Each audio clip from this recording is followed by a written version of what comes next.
This episode is brought to you by the Global Counseling Network. This fall, bring the beauty of the Rabbit Room into your own community with House Moot. It's a self-hosted gathering where your living room, church, or backyard becomes a place for shared stories, songs, and sacred conversations. With recorded sessions, recipes, activities, discussion questions, and a gathering guide, we'll set the table for you. All you have to do is bring the guests. Get everything you need to host your own house moot at rabbitroom.com/housemoot. But I also really believe that you can use spiritual disciplines to find more inspiration. And also that inspiration itself, our responses to inspiration, can work as a spiritual discipline for us and shape us as spiritual, beyond as artists, can shape us as humans in good ways. Welcome to the Habit Podcast, conversations with writers about writing. I'm Jonathan Rogers, your host. Carey Wallace is an author and speaker who has devoted much of her professional life to equipping and encouraging other writers and artists. Her most recent book is The Discipline of Inspiration, The Mysterious Encounter with God at the Heart of Creativity. In this episode, Carey and I talk about inspiration, openness, surprise, and the connections between spiritual practices and creative practices. Carey Wallace, I'm so happy to have you on the Habit Podcast. Thanks for being here. Oh, I'm delighted to be talking with you today. Thanks. Yeah, so your book that we're talking about is The Discipline of Inspiration. I got some questions. Okay, great. We think of inspiration as something that's different from discipline. Like that's a bit of a paradox. The thought of the discipline of inspiration. So I want to hear about what you even mean by that. But I guess we should probably start with, what do you mean by inspiration? Yeah, well, inspiration means a lot of different things to a lot of people. It's a very heavily used word in our culture today. So you get everything from football players thanking their families for inspiring them for, making touchdowns, to faux places promising that they're going to give you inspiration if you buy, if you order the right meal. But I actually think that it has a very precise definition, which is what I'm working with in the book. And it's easiest for me to talk about that in terms of two other things, which are talent and technique. And those are the two things that we usually are working with when we identify an artist, right? Like we choose a kid because he's better at drawing faces than, the other sixth graders. And we put him in front of an easel for a long time and teach him all the techniques and tricks that other people have developed in that craft. But there is another, if you spend any time in the art world, either kind of enjoying it or creating things within it or both, you're aware that there is another element involved, that the people who have the most talent, the people who have the most technique do not always make the best things. And that even when you yourself have a lot of talent and technique, you don't always know what to do with them without this other element, which is what I call inspiration, which is the thing that tells the artist what to make with their talent and tells the singer how to sing. So whether you are sort of like a performer or an interpreter, or somebody who's actually composing things as an artist, inspiration is part of your practice, whether you're singing or writing the song. And I think it's really central, and there's almost no conversation about it. Like, it does not get rigorously taught anywhere. So that was my attempt in this book, was to do some really rigorous thinking and practical thinking about what inspiration is and where we can get more of it. Can you give me a definition, though? I mean, can you give me something, a one-sentence definition? Yeah, inspiration is the thing that lights up talent and technique and transforms it into art. Yeah. Okay. And there's a discipline to it. Yeah, absolutely. And you're absolutely right. The title is meant to be a paradox and a juxtaposition of those two ideas. We generally think that inspiration is for lazy folks who just lie around waiting to get struck by lightning, and real artists are disciplined and we do the work and we show up just like a coal miner, Yeah. And I actually think that discipline is really crucial to an artist's life. But I think that it is part of what welcomes inspiration, that inspiration is always speaking to us, and that what we're doing when we discipline ourselves is showing up to respond to something that is always pouring out into the world and can pour out through us.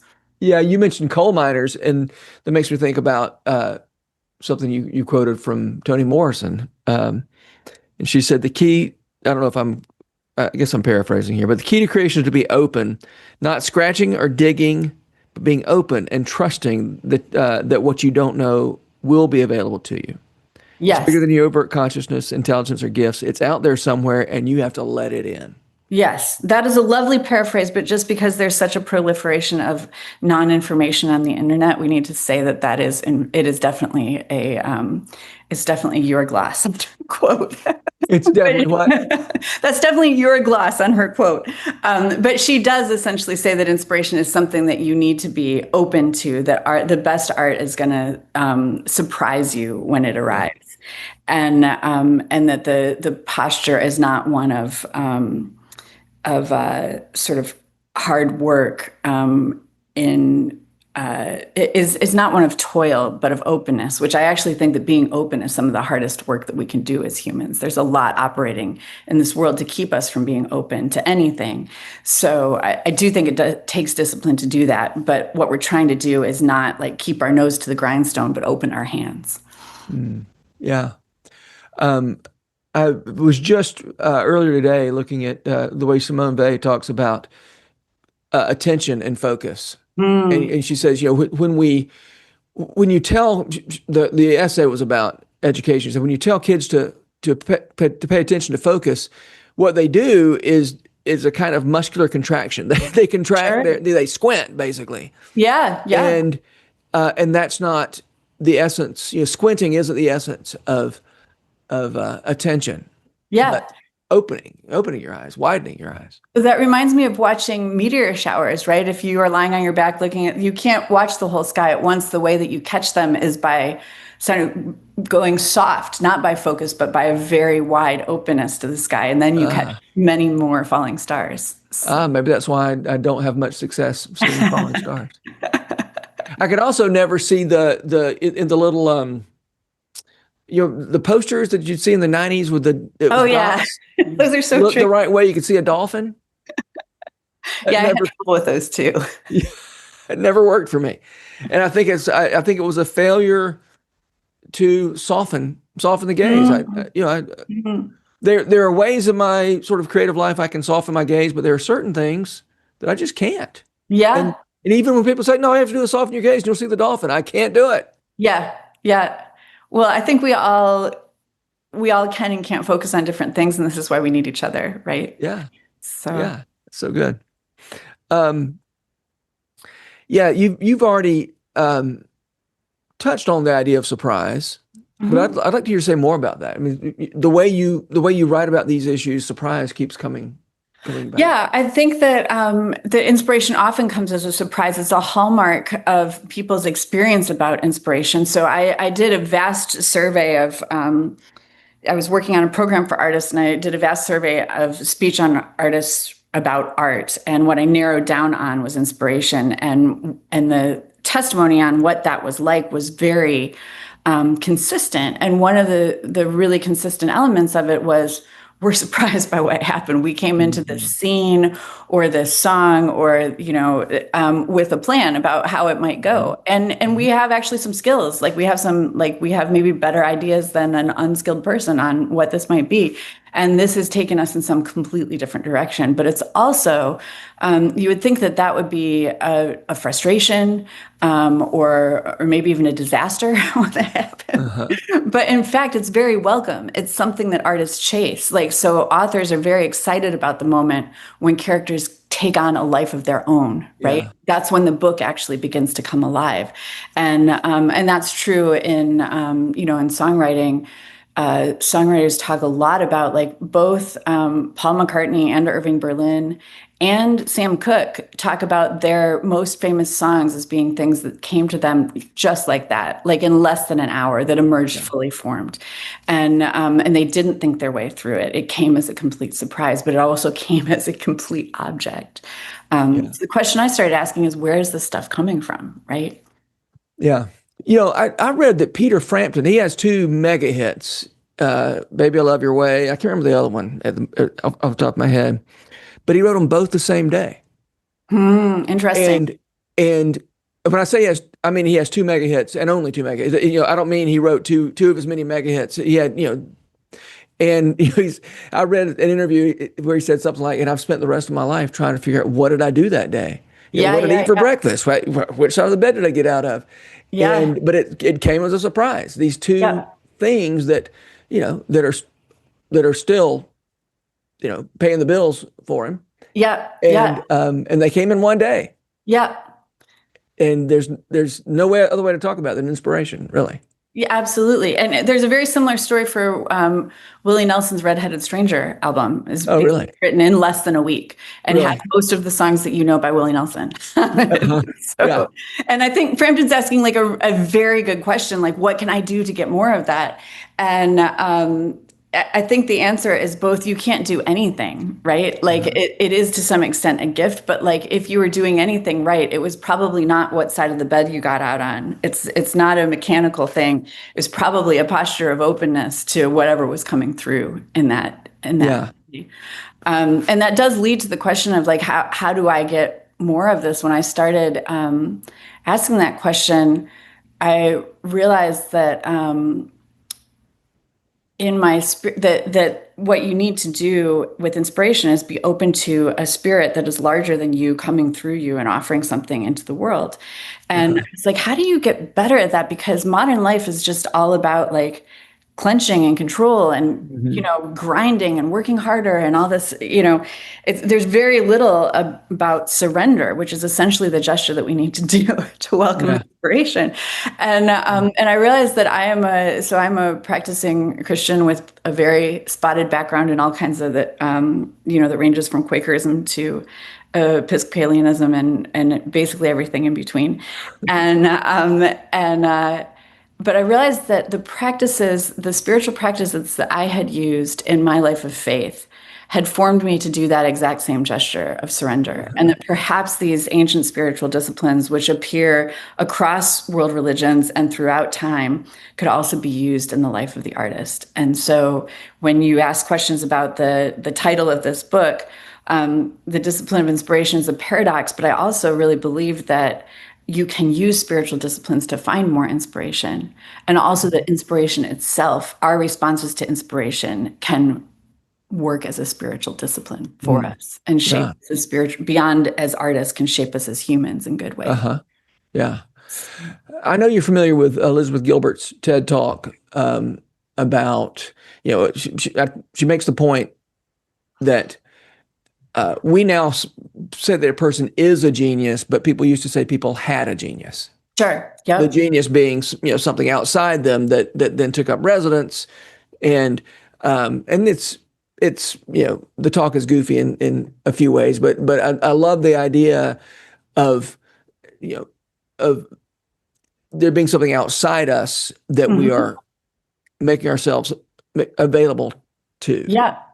Yeah, and there are a lot of advantages for that she points out in that talk. And I think she's not the only one to have noticed it. Like artists back, like even before the Greeks were talking about the idea of a muse. Like a spiritual entity that is giving you art, because that's very much the experience of artists, like across genres and across time,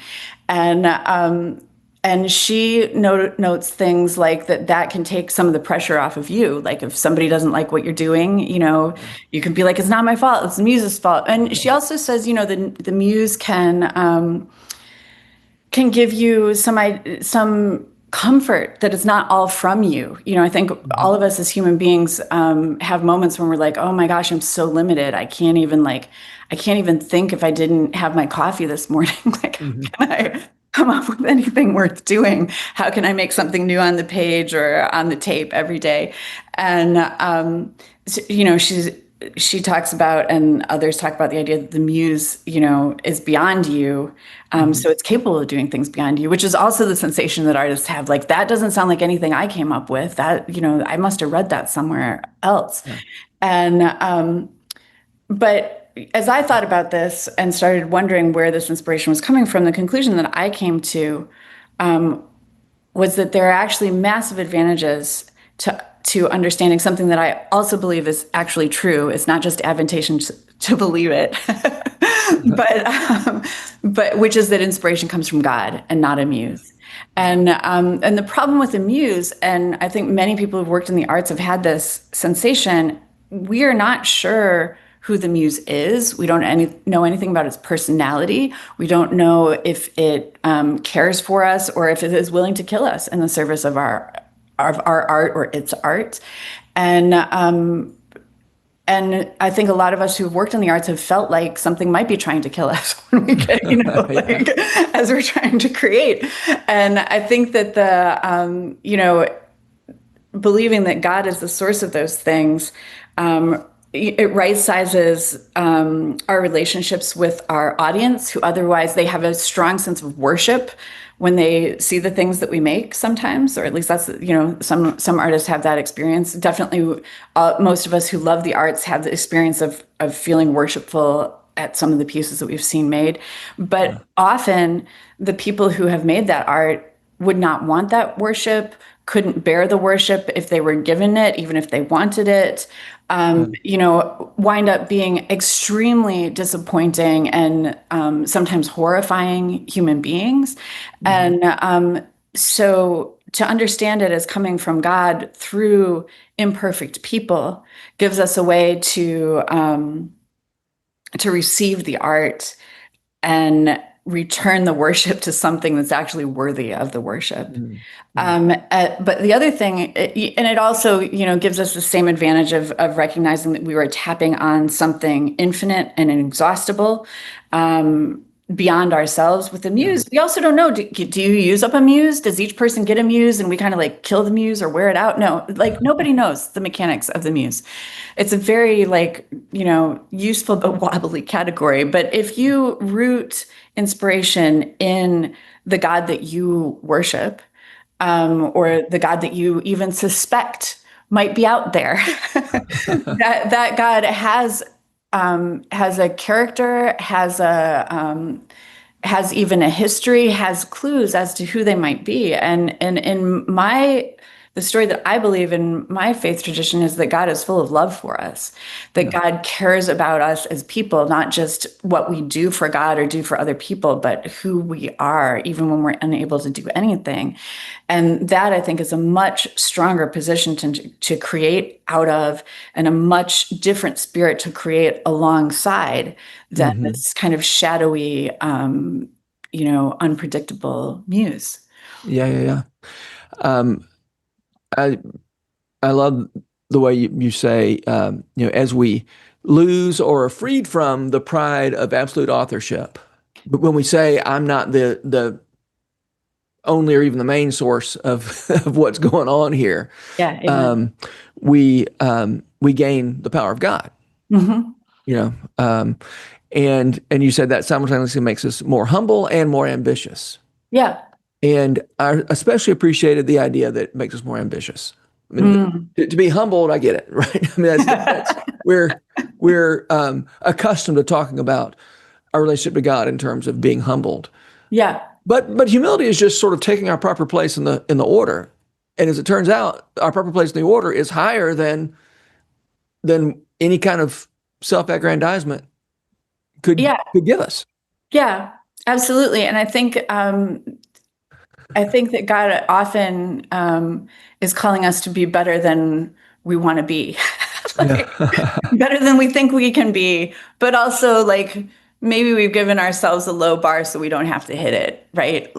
And maybe our humility is an excuse for not taking chances that are terrifying to take. And both because failure is scary and because success is scary, right? So, and I think that there's a lot, you're right, there's a lot of speech, and not just in Christian circles, but there's a lot of speech everywhere about humility and whole cultures of people, especially in the Midwest, who are like, oh, don't act too anything. This is where I come from. You don't want to be too. I have friends from Australia who talk about people who have too much ambition as tall poppies, with the idea that they're going to get their heads cut off, right? And so I think there's a lot of stuff telling us don't grow too high. It's dangerous to be a tall poppy.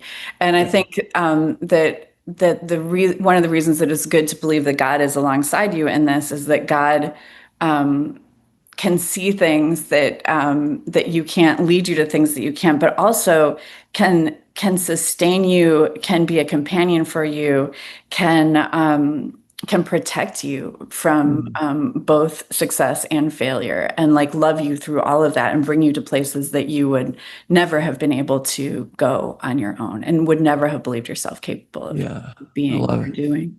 Yeah. I also like the way this feels like a very closely related point, that creative work seems less like self-indulgence and more like fulfilling the responsibility to the giver. Yep. I just think that's really helpful. Yeah. And I think it's not just to the giver, but to the world. I think one of the great tragedies I think of modern life is that love Beyonce and all the respect in the world for Taylor Swift, but they are the only voices that we get to hear now. And there's so many other people who have voices to sing. And I think that back in the day, people would sing all, like whole communities would sing together on a regular basis. Yeah. And there were also all these stars of just their individual communities, like their family or their block or their little town, who had a voice within those spaces that those towns needed, and were able to like say and sing things that some star from far away didn't know anything about, and also wouldn't have been there at the time to like speak at the moment that it needed to be spoken or sung. Yeah. And I really think that the world would be a better place if we reclaimed more of that. Yeah. Our gifts aren't just gifts for us. They're gifts, or not even mostly gifts for us. They're gifts for the people in our world. Absolutely. Yep. Yeah. And this, you already touched on this, but the idea that creation is not the consumption of our own diminishing resources, right? But that when we acknowledge that the inspirer is God, that's an infinite source. Yes. And I think it can be really scary. I mean, I've definitely accidentally written things. I do some commercial work while I'm working on stories for companies that have asked me to help them with this or that. And I sometimes will write things that I take out of there because they're too good. Like I'm selling that to some company under a different name. But I think also there's a species of that kind of hoarding that I'm describing, which is that like we know what our best ideas so far are. Yeah. And we may hesitate to go all in on them because that's our best idea. Like if we don't have another one like that, what if we're Peter Frampton and he's had a great life, right? He's fine. He's fine. But like, what if we are having that experience where we don't ever have an idea like that again? And I actually think that believing that it comes from God can give us an assurance that something else that we don't know can come out in that spot, just like the last good idea that we had. Mm-hmm. And I think there's lots of evidence. There are lots of people who I like their later work so much better than their early work, right? Like when you keep working and believing that, there's so much you discover with like wisdom and experience. And and that's the end of that. I had some I was going to land. I can't remember what it was. Yeah. Well, I often say, there's always more where that came. Whatever it is, there's always more where that came from. Yeah. Oh, this is what you had asked about editing. So if your buddy wants to cut the tape, you can probably splice here. And you had also been talking about editing and that this process, believing that God is in this process means that editing isn't a form of self-amputation anymore. Yeah. And I think a lot of times it can be scary to pull something out because you worked hard on that thing. Sometimes it's a third of the entire book, right? Like sometimes it's the entire book. You're like, I have to throw this away and start over. And if you're like pretty good and you know that what you've done is pretty good, but it's not the best, it can be very tempting to take that to market or to some kind of an audience when it's not really everything that you know it could be.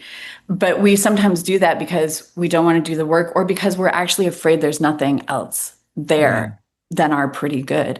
And I think that this can actually make editing a process of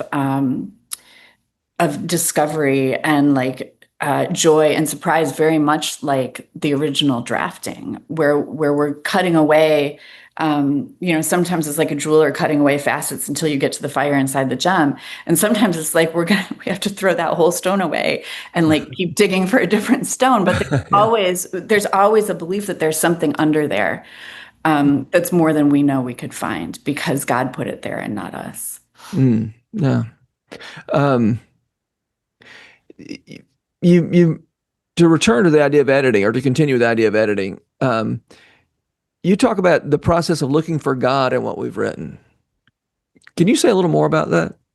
Yeah, I mean, I think that all art fundamentally, and in the book, I bracket this pretty heavily by explaining how thoroughly I don't believe that all cultural production is art, right? Yeah. But art, which like pornography, we know it when we see it, even if we can't perfectly describe it, right?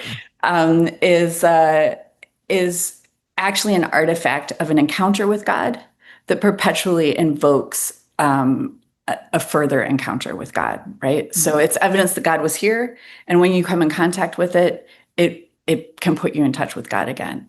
And I think that when we edit, what we're looking for is that sensation, right, throughout the work. And what we want to do is cut out anything that is not that. And sometimes we have enough technique to know we can explain to somebody why the sentence isn't working. And sometimes we're just like, it doesn't sing, It doesn't sing. Like, it's not a problem with grammar or anything else. It's just like, there's no God in that sentence at this point. So. Yeah.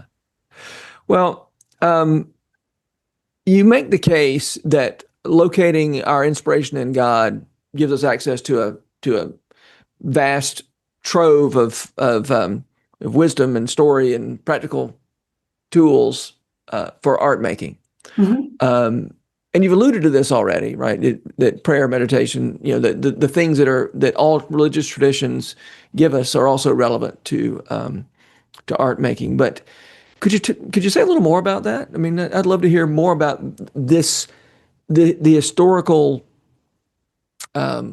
library of methods and techniques and content and things that we plug into when we acknowledge God as the inspirer. Yeah, so I talk about about a dozen of these in the book, and it includes everything from like rest and silence and solitude to community and fasting and poverty, voluntary poverty, not involuntary poverty, which I think is a really important distinction to make, because involuntary poverty is something we should all be working against, and we don't want to valorize it as a spiritual discipline. And I think each of those, one of the things I do at the end of the book is talk about how each of those can function in the life of an artist, regardless of, of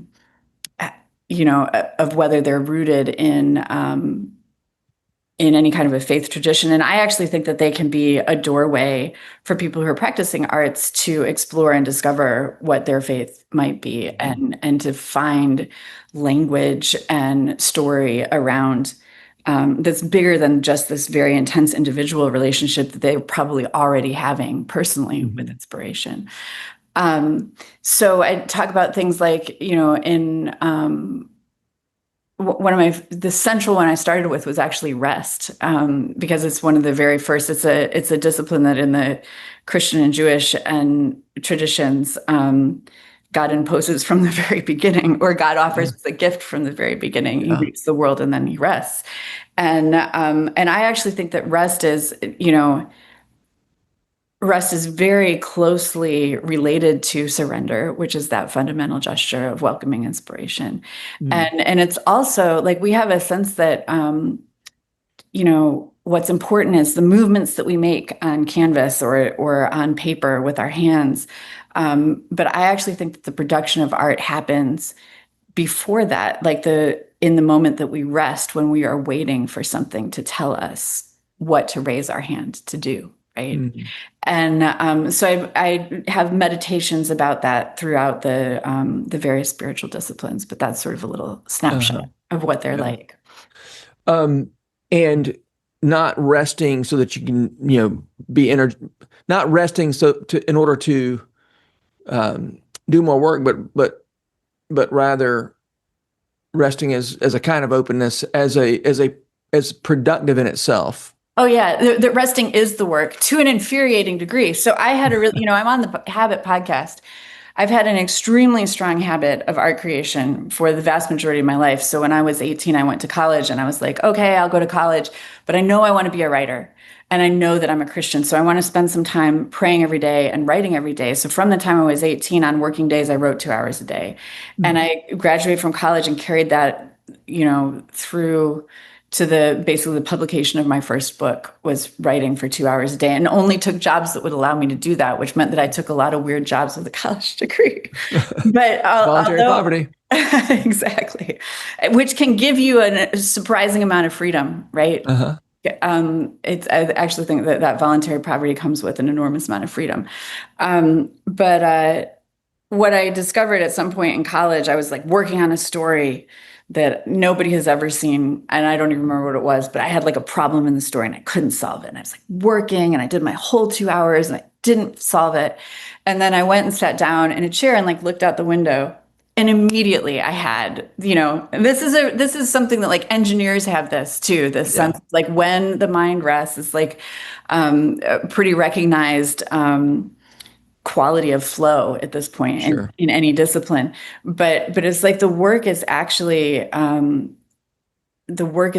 to rest. Like at times the work is actually to rest. And I actually really strongly believe that it's the fundamental work. Like I work very, very well if I have enough rest in between things. And if I don't have enough rest, I can spend hours just like wearing myself out doing nothing. Yeah.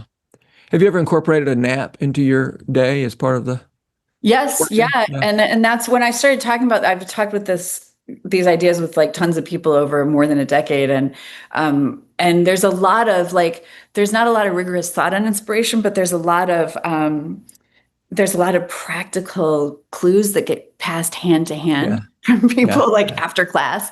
And one of the things that an architect who I admire very much, Jeremy Edmiston, told me was that one of the best architects he knew, when she had a creative problem, she just took a nap. That was her strategy, napping. So I find it so helpful. Yes. To lie down and close my eyes for 15 minutes. Yeah. And it's just amazing how things knit together. That have been scattered when I just lie down for a minute. Yeah. Amen. Yeah. Well, okay. I'm going to ask you my typical last question. Okay. Because I'm excited to hear. Because from reading your book, I know you're widely read, obviously, and so I want to know, who are the writers that make you want to write? So that, it's different all the time, the people who made me want to write in the beginning are different than the ones now, but I think the ones I'm reading now might be the most interesting. So I just read Middlemarch for the first time since I was 19. Yeah, I hadn't read it since that era either. I hated it when I was 19. Hated it. I don't know what was wrong with me. It's like one of the world's best books. So I was really thrilled to find that, and it gave me ideas about how to structure like a really rich, vibrant, meaningful novel. I'm also reading a book by a Kenyan author named Ngugi wa Thiong'o, who passed away actually this year. I had just heard his name and like bought a couple of his books, and he passed within a few weeks of that time. And it's a book called Petals of Blood that is a really wonderful, it's like it's basically kind of a murder mystery, but it's from the point of view of everybody involved. And it actually works like a Graham Greene novel, slightly better written than Graham Greene could write. And from the point of the view of the people who Graham Greene is usually writing about in, colonizing spaces. This is from the point of view of the people that Graham Greene's characters are there to impose empire on. But it's their perspectives and their lives, and it's wonderful. And then I just started a book by Kate Riley, which is a brand new book, and it's called Ruth. And she's a brand new writer whose bio says just that she was raised in New York and that this is her last book, even though it's her first book. But it's about a little girl in it's either the Bruderhof or a Bruderhof adjacent sort of like utopian community experiment, and it is one of the most beautifully written books I've ever read. I read reviews all the time, and like believe how good the books are going to be. And then when I get to them, they're never that good. Yeah. And this book, I am just so grateful that she wrote it. And I'm not done with it. I can't guarantee that it ends well, but the writing is precious in the best kind of way. So Yeah. it's wonderful. Well, great. Well, thank you. It's been Thank you fun. so much. It's so nice to get to talk with you. Yes. Well, thanks for the work you're doing. And this is exciting stuff. And I hope we can talk again soon. That sounds great. All right. Bye. Bye. The Habit Podcast is brought to you by The Rabbit Room, where art nourishes community and community nourishes art. You can support their work, including this podcast, by becoming a member. Visit rabbitroom.com/membership. Special thanks as well to Taylor Leonard for letting us use her song Diamonds as the theme music for the Habit Podcast. You can learn more about Taylor and follow her work at taylorleonard.com. The Habit membership is a library of resources for writers by me, Jonathan Rogers. More importantly, The Habit is a hub of community where like-minded writers gather to discuss their work and give each other a little more courage. Find out more at thehabit.co.